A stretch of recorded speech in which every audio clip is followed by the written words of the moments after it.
supposed to get any beauty sleep with all this racket? Then again, it's a great excuse for a midnight snack.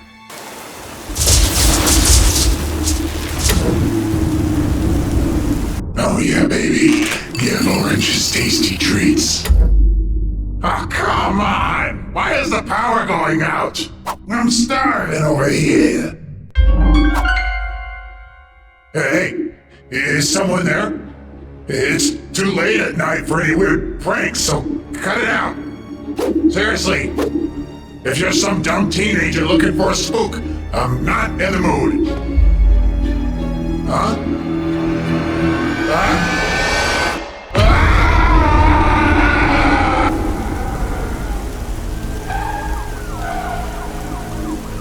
That was the first time I had ever been to the Rainbow Friends play place. I'd always wanted to go as a kid. I'd begged my parents to take me there every year for my birthday, but we never had the money. Of course, that was when they were just people in costumes. No, I'm glad I never went. This place is evil, rotten to the core. We arrived as soon as we could, but it was already too late. Orange was dead, and I'll tell you one thing right now. I don't care how long you've been on the force. It never gets any easier. To make matters worse, he wasn't the only one. Green, purple, even blue. All the Rainbow Friends are gone. I thought we were going to be dealing with some kind of criminal mastermind. But here you were, just laying on the floor, murder weapon close by your side. It's an open and shut case, Red. You wanted revenge for the other Rainbow Friends turning you into this horrifying, bug-eyed freak. I'd be mad too, because you are one ugly son of a gun. That's enough, Detective.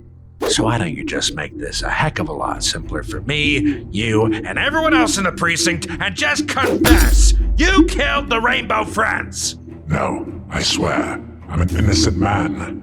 Listen here, pal. If there's one thing in this world I know with 100% confidence, it's that you aren't innocent or a man. You're a guilty killer mutant, and I won't stop until you're rotting behind bars. I was a jailbreak cop for years before joining this server. I'm gonna make sure you never see the sun again. You hear me? Huh?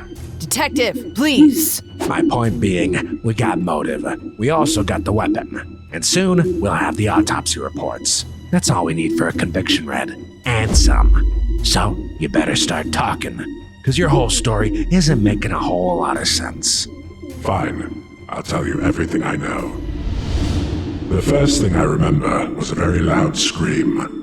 My private quarters are decently soundproofed, and I was still a bit hazy from having just woken up, but I could recognize the voice very vividly. It was unmistakably Orange.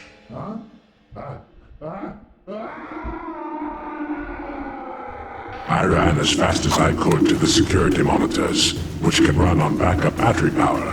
When I turned them on, I couldn't believe my eyes. Orange was dead, in his own hideout no less. I flipped through the camera feed to search for answers.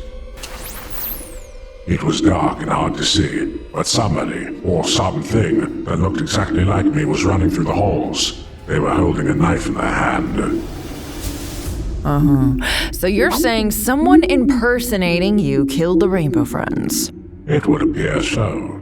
I'm not buying it. We saw those tapes too, and you're right. It looks exactly like you. But that doesn't really help your case now, does it, Hotshot? What happened next? It was going to be impossible to find answers in the dark, so I needed to reboot the generator. I was on my way there when I heard it. That's where I found victim number 2, Green, dead on the ground. He always enjoyed that room for some reason. Maybe it was the rhythmic hum of the electronics. That's where I saw a glimpse of the killer rushing out of the room. I contemplated chasing him down, but I knew I needed to get the generator up and running again. He needed the darkness to carry out his plans. Unfortunately, our killer knew this all too well. He sabotaged the generator to make sure the play place would remain dark throughout the night. It was time to take matters into my own hands and find the others before he did. I searched up and down all around the facility with no luck, until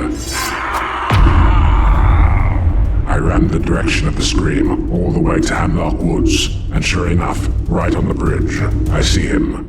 Victim number 3, Purple. He'd often visit the river ride and splash around in the water. That's why there was always puddles outside our vents. Then I saw our killer again. He was making a break for it downstream in one of the longboats.